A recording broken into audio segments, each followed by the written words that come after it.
Bapak, Ibu, dan saudaraku yang terkasih di dalam Tuhan Yesus, para katekis yang saya hormati, sharing saya hari ini didasarkan pada Injil Markus bab 8 ayat 1 sampai dengan 10. Perikop hari ini diberi judul "Mereka semua makan sampai kenyang".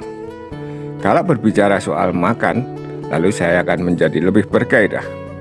Dan di sana ada beberapa bagian yang perlu menjadi perhatian. Yang pertama adalah orang-orang yang mengikuti Tuhan Yesus sudah beberapa hari dan jumlahnya banyak sekali.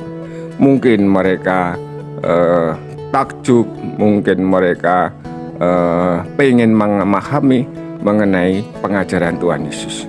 Mungkin juga mereka baru saja disembuhkan lalu mengikuti Tuhan Yesus, atau motivasi-motivasi yang lain. Yang kedua, bahwa di sana ada para murid yang tentu saja sudah berbekal, entah banyak entah sedikit, tetapi pasti ada bekalnya. Nah, ini yang nanti akan dipakai Tuhan Yesus sebagai alat untuk mengenyangkan mereka semua yang mengikuti Tuhan Yesus. Lalu di sana pasti tentu saja ada Tuhan Yesus sendiri yang diikuti orang banyak, juga diikuti oleh para murid. Nah, Tuhan Yesus mempunyai rasa yang luar biasa bagi mereka yang datang itu, karena mereka pasti juga dalam kondisi yang lapar. Ketika Tuhan Yesus mau supaya mereka pulang, tidak bisa mengatakan demikian karena dalam keadaan yang lapar. Kita coba perhatikan dulu, kita baca, kita dengarkan apa yang ada dalam perikop ini lebih teliti. Inilah Injil suci menurut Markus. Sekali peristiwa sejumlah besar orang mengikuti Yesus.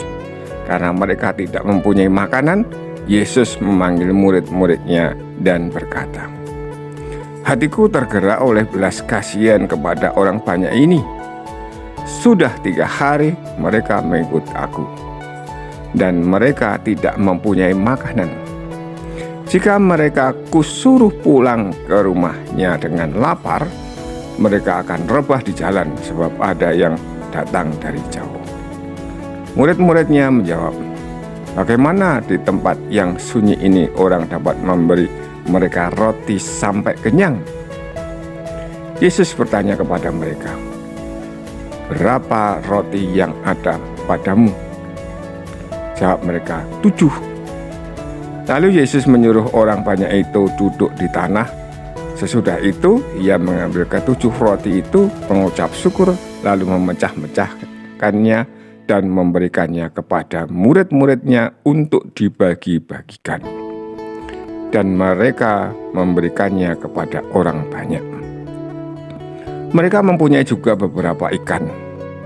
Sudah mengucap berkat atasnya, Yesus menyuruh supaya ikan itu juga dibagi-bagikan. Dan mereka makan sampai kenyang. Kemudian orang mengumpulkan potongan-potongan roti dan yang sisa sebanyak 7 bakul. Mereka itu ada kira-kira 4.000 orang. Lalu Yesus menyuruh mereka pulang. Akhirnya Yesus segera naik ke perahu dengan murid-muridnya dan bertolak ke daerah Dalmanuta. Demikianlah sabda Tuhan. Dalam hidup gereja, hidup menggereja, di sana ada kepengurusan. Yang pertama jelas ada umat. Yang kedua ada pengurus. Tetapi pengurus itu ada, menurut saya saya bagi 2. Yang pelayan atau tim pelayanan, atau di sana juga ada yang biasanya saya sebut orang dewan pastoral paroki. Nah, umat tentu saja biasanya hanya datang lalu pulang, datang pulang. tidak mempunyai kegiatan-kegiatan yang ada di dalam gereja, atau mungkin tidak mempunyai tugas pelayanan di sana. Tetapi ada tim pelayanan. Tim pelayanan ini dia ke gereja, lalu mengerjakan sesuatu, lalu mempunyai kegiatan-kegiatan tertentu di lingkungan gereja, lalu tidak hanya menjadi pengunjung saja. Saya kira ini berbeda antara orang-orang yang umat yang pengunjung gereja. Tetapi ada juga umat yang selalu mengikuti kegiatan-kegiatan gereja, tetapi tidak menjadi pelayan, itu tentu saja ada. Nah, lalu tadi sudah saya katakan bahwa ada banyak juga pelayan-pelayan gereja.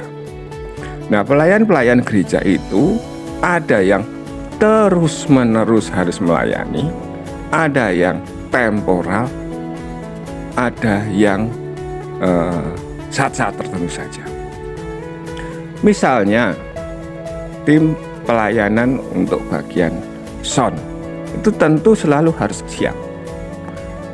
Tim pelayanan misalnya bagian teks misa misalnya, itu selalu harus siap setiap minggu, setiap ibadah. Bagaimana kalau tidak ada seperti itu? Ini sangat-sangat membutuhkan waktu, sangat membutuhkan pikiran. Nah, ada banyak juga tim pelayanan yang susah kalau ditinggalkan. Itu tentu saja, misalnya ada paramenta, itu selalu harus mempersiapkan apa yang dipakai untuk ibadah-ibadah itu. Tentu saja di sana ada koster, tetapi siapa yang nanti harus membersihkan pakaian romo, pakaian misinar, dan seterusnya. Atau yang mencari anggur, atau yang menyediakan roti untuk hosti itu kalau tidak ada bagaimana? Lalu ada dewan yang saya rasa memang dewan itu kan ketuanya adalah romo, pastor. Lalu ada wakilnya, dan ada dewan atau pastoral harian. Tetapi mereka pasti mempunyai orang-orang penting yang membuat kebijaksanaan untuk tim-tim pelayanan itu. Tapi yang saya rasakan itu adalah bahwa ada kebijaksanaan yang pelit. Sekali lagi ini berbicara soal makanan.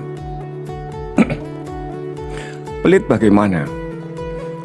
Mungkin orang-orang yang mempunyai kebijaksanaan pelit itu belum pernah menjadi bagian dari tim pelayanan yang membutuhkan waktu lama untuk bekerja di gereja. Tapi ada juga orang-orang yang ya harus diperhitungkan, butuhnya berapa kita penuhi. Itu juga ada di sana. Tetapi mungkin ada orang-orang yang lomo. Lomo itu artinya bahwa apa kebutuhannya kita cukupi lebih.